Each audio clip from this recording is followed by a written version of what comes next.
여러분, 우리나라가 일본에 또 점령 당했던 일제 강점기 시대의 어떤 그 나라의 독립과 또한 이 미주 한인 이민의 역사에 있어서 교두보의 그 역할을 감당했던 그런 지역이 어디인지 혹시 기억아십니까? 하와이 맞습니다. 하와이입니다. 2년 전인 2023년 1월 13일에 한국의 국가보훈에서는요, 이 미주 한인 이민 120주년을 기념하여서 재미동포들의 독립운동 역사를 기념하기 위해서 해외 최초의 한인 교회였던 교회인 이 하와이 그리스도 연합교회를 비롯하여서 총 14곳의 독립운동 사적지를 알리는 그 표지판을 설치하게 되었습니다. 왜냐하면 당시 하와이의 열악한 그런 노동 환경, 어떤 일을 주로 했죠? 사탕수수밭. 우리가 남미에 가도 선교를 하게 되면 이 사탕수수밭에 가보면 참 노동자들이 비참해요. 옷 입는 거, 먹는 거, 대우, 완전히 이건 노예나 다름없어요. 그런 연약한 환경, 그리고 힘든 그 생활 속에서도 이 당시에 이 이민자들이, 우리 재외동포, 우리 선조들이 바로 뺏긴 내를 되찾기 위한 염원을 가지고서 바로 한인 단체를 결성하거나 또 독립군 사관 양성 기관을, 그리고 민족학교, 그리고 교회 등의 그 설립을 통해서 국가가 다시 한번 국권을 회복할 수 있는 그런 날이 오기를 원하는 그런 무브먼트, 운동에 앞장서고 또 헌신하는 그 일들을 바로 하와이에 있었던 그 초대 이민자들, 한인 이민자들이 그런 헌신을 했기 때문이었습니다. 그런데 이와 같이 우리나라에도 또 어떻게 보면 우리 개인의 그 가정에서도 이런 그런 교두보와 역할을 하는 이거 여러 가지 모습이 있습니다. 그런데 우리가 믿는 어떤 그 복음의 역사를 보면 최초로 세계 선교의 교두보가 되어서 복음 전파에 헌신했던 그 교회가 있습니다. 어느 교회일까요? 우리가 눈치가 있으시면 오늘 제목을 기억할 것입니다. 어느 교회죠? 안디옥 교회입니다. 이 안디옥 교회는요, 당시 헬라 문화의 그 중심지이자 동서양의 문화가 융합된 그 지역인 바로 수리아, 바로 이스라엘의 북쪽에 있는 그 수리아 지역에 세워졌던 그런 교회였습니다. 안디옥 교회는 예루살렘에 있었던 스데반 집사님의 그 순교 사건을 기점으로 시작된 유대인들의 대대적인 그 핍박으로 인해서 이 흩어진 그리스도인들이 전한 복음으로 인하여서 수많은 사람들이 예수님을 믿고 예수님께로 돌아와 모인 그 성도들로 의해 세워진 그런 교회였습니다. 어디 교회가요? 바로 안디옥 교회가요. 그래서 우리가 지난주에 나눴던 예루살렘 교회는 어떤 의미가 있습니까? 예루살렘 교회 어떤 의미가 있었어요? 최초의 그리스도의 그 교회이자 유대인들의 그 교회였다라는 그런 의미가 있다면, 이 안디옥 교회는 어떤 의미가 있을까요? 바로 최초의 이방인 교회로서의 그 의미가 있다라는 거예요. 그리고 사도행전에 기록된 말씀을 보면요, 이 안디옥 교회가 최초의 이방인을 중심으로 세워진 교회다라는 그런 의미도 있지만, 단순히 그 의미보다도 더 큰 의미가 안디옥 교회에 있다라는 것을 우리는 성경을 통해서 알 수가 있어요. 예수님께서 부활하시고 승천하실 때에 그의 모임 120명을 향하여서, 또한 더 나아가 모든 사람들에게 오직 성령이 너에게 임하시면 너희가 권능을 받고 예루살렘과 온 유다와 사마리아 땅끝까지 이르러 내 증인이 되리라 라는 그런 명령을 하셨어요. 이것은 우리 마태복음 28장 19절과 20절에도 동일한 내용이 기록되어 있습니다. 그런데 사도들과 예루살렘 교회 성도들은요, 예루살렘과 온 유대에 갔는데 유대인들에게만 복음을 전하고, 또 이제 별로 이렇게 상종하지 않았던, 죄인이라 취급했던, 무시했던 그런 사마리아인들께 나중에는 극기야 그냥 겨우 그 복음을 전하는 그 모습만을 가지고 있었습니다. 그러나 안디옥 교회가 세워져서 세계 선교를 위한 교두보의 역할을 감당함으로 인해서 예수님께서 명령하셨던 말씀, 명령하셨던 그런 사명, 어떤 사명이 이루어졌을까요? 예루살렘과 온 유대와 사마리아까지 복음을 전하는 것은 그래도 감당했죠. 그러나 그 외에 더 나가서 해야 되는 그 땅끝까지 복음을 전하고 그리스도의 증인이 되는 그 사역을 바로 이 안디옥 교회를 통하여서 본격적으로 시작을 하게 되었던 것입니다. 따라서 이 안디옥 교회라는 것은 단순히 이방인의 첫 번째 교회라는 그 의미보다 이방인의 그 복음을 전하기 위해 땅끝까지 복음을 전하는 그 사역을 위해서 선교사를 파송했던 최초의 그 교회라는 것에 더 큰 의미를 갖고 있는 것입니다. 그런데 우리가 이런 상황 가운데 반드시 알아야 할 상황이 있어요. 그것은 뭐냐면 안디옥 교회가 이와 같이 복음의 사역에 아주 중요한 역할을 감당했었던 것이 어느 날 성령님께서 야, 이 능력 주니까 이제 가, 능력 줬으니 가, 전파해가지고 그런 역할을 했던 것이 아니었다라는 거예요. 왜 이 안디옥 교회가 그런 선교 전파에 중요한 역할을 했냐? 첫 번째 이유는요, 이 안디옥 교회는요 하나님께서 세우신 교회였기 때문이라는 거예요. 스데반 집사님의 순교 후에 예루살렘 교회에 대한 유대인들의 그 대대적인 그 박해가 있었습니다. 이로 인해서 사도들을 제외한 많은 그리스도인들이 유대와 사마리아와 인근 지역에 흩어져서 복음을 전하게 되었어요. 그리고 그 순간에 그 시점에 빌립 집사님에 의해서 유대인들에게 멸시를 당했던 사마리아 땅에도 복음이 전해져서 바로 사마리아인들로 인한 그런 교회가 세워지기도 하였습니다. 그런데 이러한 그 복음 전파에는요 한 가지 문제가 있었어요. 사도행전 11장 19절을 보면 그 문제가 무엇인가를 우리는 알 수 있는데 한번 이 시간 한번 읽어보면서 도대체 복음을 전파하는 거 좋은 건데 도대체 무슨 문제가 있었는가라는 것을 같이 한번 찾아보도록 하겠습니다. 한번 같이 읽습니다. 시작. 그때에 스데반의 일로 일어난 환란으로 말미암아 흩어진 자들이 베니게와 그브로와 안디옥까지 이르러 유대인에게만 말씀을 전하였는데, 그리스도인들 박해로 인해서 흩어졌어요. 복음을 전했어요. 그런데 뭐가 문제예요? 뭐가 문제라고 얘기합니까? 뭐가 문제였어요? 유대인들에게만 말씀을 전하는, 여전히 예수님을 믿고 구원받고 예수님께서 자신의 몸을 찢기시면서 모든 것을 화평하게 하셨는데 여전히 자기들이 버리지 못한 어떤 그런 민족적인 그런 사상 때문에 민족적인 차별로 이방 땅에 갔지만 누구에게만 전했어요? 유대인들에게 전하는 그런 문제가 있었다는 겁니다. 그러나 이어진 11장 20절을 보면 그 중에 구브로와 구레네 몇 사람, 여기서 말하는 그 중에 구브로와 구레네 몇 사람은 유대에서 와서 그것을 전했던 유대인들 몇 사람이 아니라 바로 구브로와 구레네에서 태어난 유대인들, 바로 사도 바울이 다소에서 태어나서 자란 것처럼 이 구브로와 구레네에서 태어난 유대인들이 그 복음을 듣고 안디옥에 사는 그 헬라인들에게 복음을 전하여서 수많은 사람들이 믿고 주님께로 돌아오는 놀라운 복음의 역사가 바로 이 안디옥 땅에 일어났다라는 것을 바로 우리는 알 수가 있어요. 바로 유대 대세의 유대계 그리스도인들이 여전히 버리지 못한 선민 사상으로 인하여서 이방인들에게 복음을 전하지 않자 하나님께서 누구를 사용하셨다는 거예요? 바로 소수의 구브로와 구레네에서 태어난 그 유대계 그리스도인을 통해서 바로 이방인들에게 복음을 전하게 하셨다는 거예요. 하나님께 세우신 교회가 가진 본질적인 특징이 있다면요, 바로 복음, 바로 말씀으로 무장되어 있다라는 겁니다. 이에 대한 안디옥 교회가 세워지게 된 그 과정을 보면요, 첫 번째로 하나님께서 선택하여 보내신 사명자인 구브로와 구레네 태생의 유대계 그리스도인 몇 사람이 이 안디옥에 가서 바로 헬라인에게 주 예수님, 즉 뭐예요? 복음을 전합니다.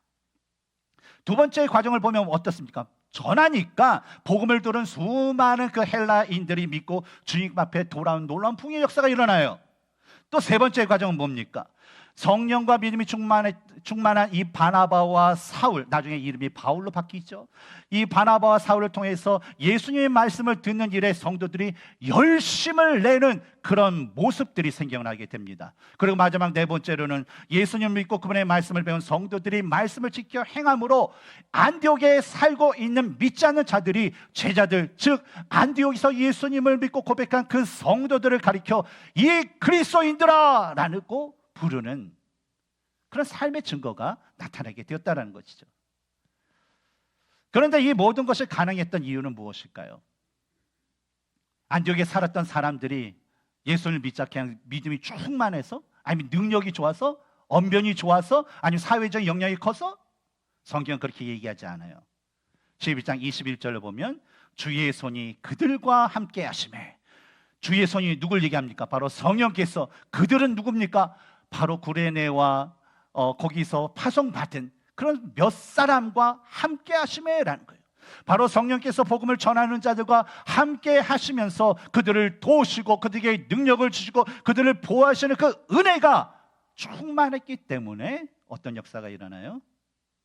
안디옥 땅에, 영적으로 메마른 그 땅에 복음의 씨앗이 들어가고 복음의 뿌리가 내리고 줄기가 자르고 열매가 맺어져서 어때요? 모두가 주 안에서 형통하게 되는 부흥의 역사가 일어나게 되었던 것입니다. 오늘날에도 마찬가지로 하나님께서 세우신 교회는 이런 성령의 역사가 있습니다.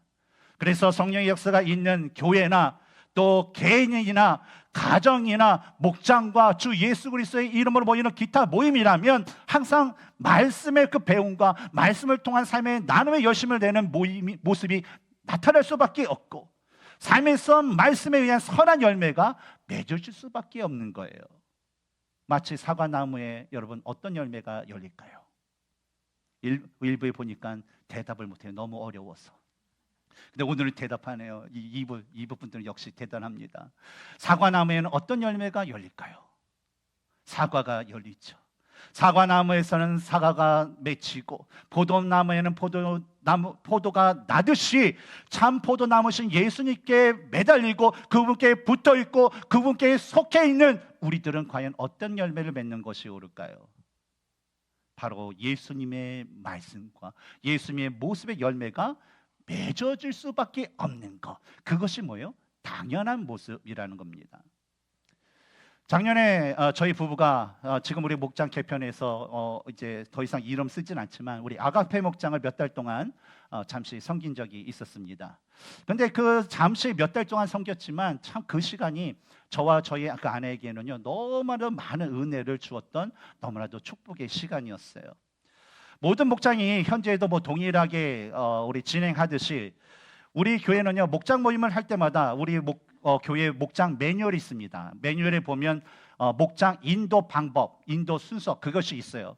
그것은 뭐냐면 5W라는 그런 겁니다. 그래서 뭐 웰컴, 워십, 워드 뭐 그런 것들이 있어요. 그래서 와 하면서 총 5가지가 있습니다. 그래서 이 5W의 순서에 따라서 식사, 교제도 하고 경배 찬양가인데 찬양도 하고 또 말씀과 삶도 나누고 또 중보 기도와 또 마지막에는 광고와 또 마지막 찬양을 하면서 참 그것을 하니까 거의 한 2시간 반, 3시간 정도 걸린 것 같아요. 그렇죠, 지영 집사님? 예, 뭐 시간 가는 줄 몰랐어요. 그런데 그 모든 그 시간 동안에 특히 저의 마음 가운데 은혜가 됐던 것은 뭐냐면 바로 월십, 바로 경배와 찬양의 그 시간과 월드라는 말씀과 삶을 나누는 시간이 너무나도 좋았어요.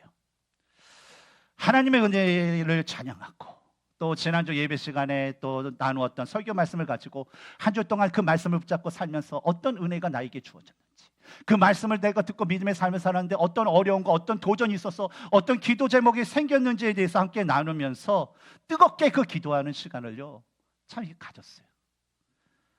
근데 이 시간이 왜 너무나도 좋았냐? 뭐 교제 시간 먹는 것도 뭐 좋죠. 뭐 광고 시간 듣고 뭐 여러 가지도 좋죠. 근데 왜 특별히 왜 이 찬양과 또 이 말씀의 그 나누고 기도하는 그 시간이 좋았냐? 왜냐하면 찬양과 말씀을 중심으로 한 나눔과 기도의 시간에 성령께서 더 우리와 함께 하시는 것 같고 더 위로해 주시고 더 은혜 주시고 더 축복 주시는 그런 영적인 어떤 그 은혜를 저 개인적으로 또 제 아내에게 또 우리 함께 했던 우리 목원들도 동일하게 그런 느낌을 받으실 줄 믿지만 그런 느낌이 그런 은혜를 제가 받았기 때문이었습니다.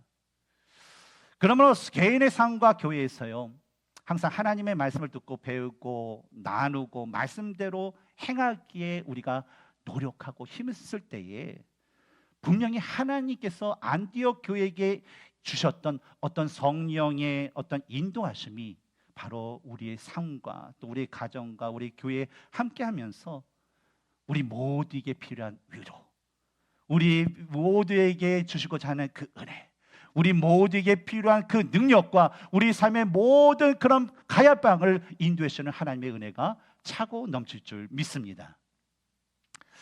두 번째로 이 안디옥 교회가 복음의 사역의 교두와 같은 역할을 할 수 있었던 것은요, 이 안디옥 교회는요, 하나님이 기뻐하신 일에 헌신했던 교회였기 때문이었습니다. 안디옥 교회 성도들이 믿지 않는 자들에게 그리스도인이라는 그런 말을 들었다, 그렇게 불려졌다라는 것은요, 당시 이 안디옥 교회 성도들이 자신의 삶에서 얼마나 예수님의 말씀대로 행하면서 예수님을 잘 따르는 작은 예수로서의 그 삶을 살았는지를 우리는 그 호칭을 통해서 우리는 짐작하여 알 수 있습니다. 왜 할 수 있냐? 오늘날에도 어떻습니까? 하나님께서 주신 은혜가 너무나도 커요. 예수님께서 주신 그 은혜가 너무나도 크면 그것에 감사여서 주체할 수 없어요. 그래서 뭐래요? 복음을 위해서, 주님의 몸된 그 교회를 위해서 남들이 볼 때 지나칠 정도로 열정을 가지고 열심을 내게 되면 주위의 사람이나 이 세상 사람들이 그 사람을 가리켜서 뭐라고 얘기합니까? 뭐라고 불러요? 예수쟁이, 저 예수쟁이 하면서 비아냥거리면서 그렇게 부르게 된다는 거죠.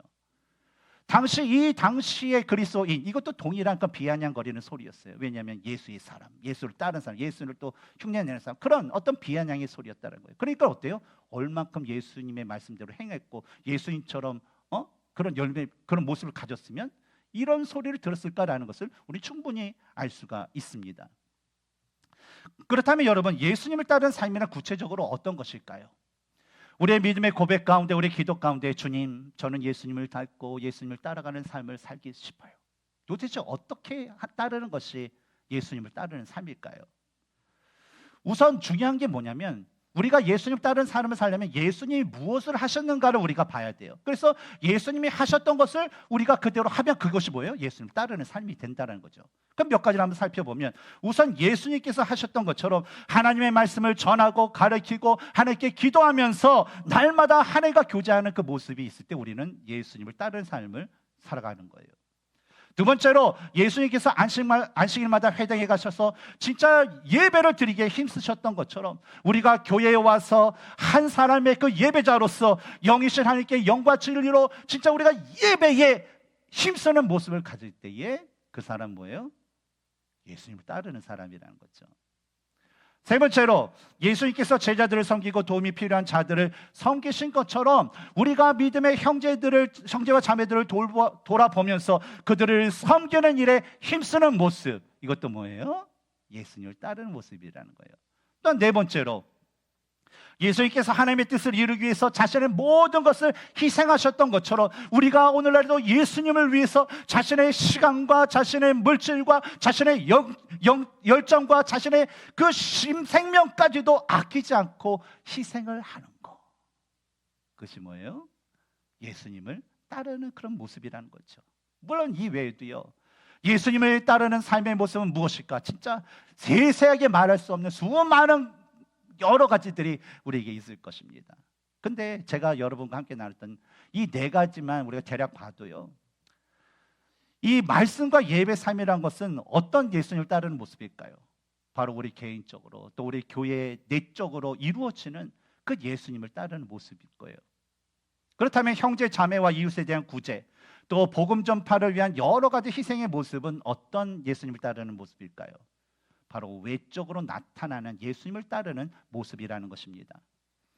그리고 안디옥 교회의 그 모습을 보면 이러한 것들, 내적인 모습과 외적인 모습이 어떻게 나타났냐? 먼저 안디옥 교회는요, 말씀과 예배의 모습이 각 개인과 교회에 온전하게 그것이 세워지고 그들이 그것을 온전히 갖추어져서 세워진 후에야 뭐요? 외적인 모습인, 즉 그리스도의 사랑으로 행하는 구제와 복음 전파에 대한 희생의 그 모습이 나타날 수 있었다라는 거예요.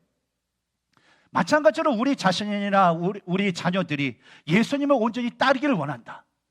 우리 자신은 우리 자녀들이 예수님을 온전히 따르기 위해서는요, 우선적으로 예수님을 따르는 내적인 모습인 바로 말씀과 예배와 기도의 삶의 열심을 내어서 믿음의 성장이 있어야 되는 거예요. 그래서 이런 것들이 기초가 돼서 믿음의 성장이 있을 때 그 후에 예수님을 따르는 외적인 모습인 구제와 복음 전파에 대한 희생의 모습을 갖게 된다는 거예요. 왜냐하면 말씀과 기도와 예배를 통해서 은혜를 받아야지. 그 은혜 때문에 어떻게 해요? 내가 감사하고 그 은혜를 알기 때문에 뭐예요? 내가 외적으로 모든 것을 희생하면서 주님의 원하시는 그 사랑과 또 생명, 러브 라이프의 그런 사역을 진짜 기쁨으로 감당할 수 있게 되는 것입니다. 안디옥 교회는요, 성령님의 은혜로 복음이 주어지고 구원을 받자 성령의 그 충만한 가운데 성도들이요, 말씀과 기도와 예배 삶에요, 자신의 어떤 마음과 생각과 뜻을 힘을 다해서 진짜 열심을 내었어요. 그리고 성령과 믿음이 충만한 바나바와 사울의 가르침을 통해서 그들이 복을 받은 그 순간서부터 1년이 넘도록 계속적으로 말씀 중심의 그 믿음의 삶을 살게 되었어요.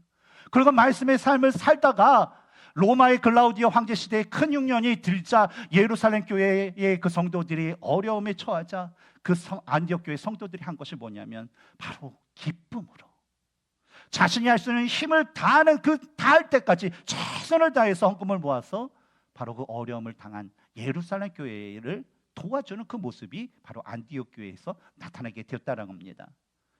그리고 이 구제의 그 사역이 맞춰지자 어떤 일들이 안디옥 교회에 벌어졌나요? 바로 오늘 본문의 말씀처럼 이제는 그들이 모든 이방인들의 그 영혼을 구원하기 위해서 성령님께서 지명하신 바나바와 사울을 선교사로 세우고 그들을 이방 땅에 파송하게 되었다는 것이죠. 이것이 바로 바울의 1차 전도 여행, 선교 여행의 시작이었습니다.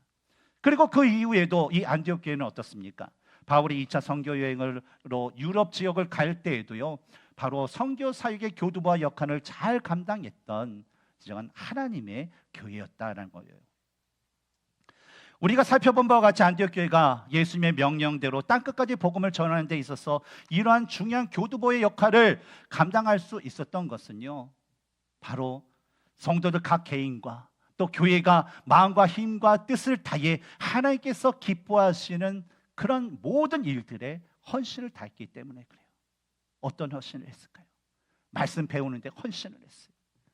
예배 드리는 데 있어서 헌신을 했어요. 주의 이름으로 모이는데 헌신을 했어요. 봉사를 하는데 헌신했어요. 구제하는데 헌신했어요. 전도와 선교에 헌신했다라는 거예요. 그리고 그 모든 헌신이 진짜 열매를 맺기 위한 썩어지는 그 미랄이 되어서 하나님이 기뻐하시는 영혼 구원의 열매로 맺혀지게 되고 각 지역의 교회를 세우는 열매로 맺혀지게 되고 이 세상을 변화시키는 열매로 맺어지게 되었던 것입니다. 저는 우리 라이프 교회를 통한 하나님께서 이루어 주시길 원하는 간절한 그런 소망이 있어요.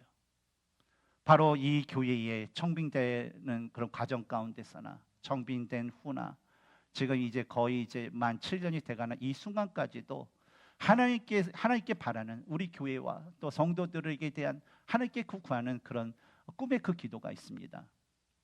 저는요, 모든 성도님들의 말씀을 알고요, 깨달아서 온전한 믿음을 갖고 살면서요, 하나님의 그 사랑을 많이 받는 성도들이 됐으면 좋겠어요. 요한복음 14장 21절의 말씀처럼 나의 계명을 지키는 자야 나를 사랑하는 자니라고 예수님께서 말씀하셨어요. 말씀을 깨달아서 알고 지켜 행함을 해서 그런 예수님의 사랑, 또 하나님의 그 사랑을 많이 받는 그런 성도님들이 되었으면 좋겠어요. 모든 성도님들이 이런 사랑, 하나님의 사랑을 넘치도록 받아서 그 기쁨에 못 이겨서 다른 사람에게 예수 그리스도를 전하는 게 힘쓰고 또 하나님의 은혜로 기쁨이 더 성도님들에게 더욱더 충만해져서 기쁨이 넘치는 하나님의 그 자녀들이 되기를 원하는 그런 꿈이 있습니다. 저는 우리 교회가 한때 짠 하고 있었다가 그냥 잊혀지는 그 교회가 아니라 하나님의 그 나라를 위해서 더 많이 사용되고 모든 교회의 그 본이 될 수 있는 그 교회가 되길 바라는 그런 꿈이 있습니다. 그래야 해서 우리 교회가 하나님이 기뻐하시고 하나님이 기뻐하심으로 인해서 우리에게 내려주신 그 은혜로 인해서 우리 모든 성도님들이 행복한 그 교회가 되길 바라는 그런 꿈이 있다는 거예요. 이를 위해서 저는 지금까지 기도해 왔어요. 그리고요, 앞으로 저의 이 사명이 끝나는 그 순간까지 저는 끊임없이 이것을 위해서 기도를 할 것입니다.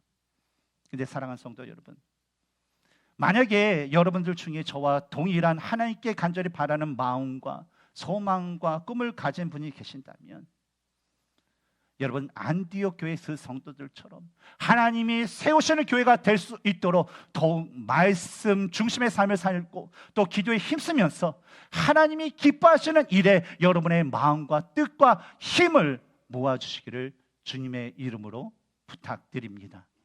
그래야 해서 여러분 21세기에 있어서 기독교의 역사에 기록된 것, 1세기의 안디옥 교회가 기록되고 기억한 것처럼 21세기를 우리의 후손들이 발제 21세기의 그 복음의 역사 가운데 우리 라이프 교회가 성령의 충만하신 은혜와 역사로 하나님의 나라를 위해서 크게 쓰임 받은 그런 교회와 성도로서 기억될 수 있도록, 하나님이 기뻐하실 수 있는 그런 교회와 성도들이 될 수 있도록 함께 한 마음을 모아서 주님을 의지하며 나갈 수 있는 저와 여러분이 되시기를 주님의 이름으로 축원합니다.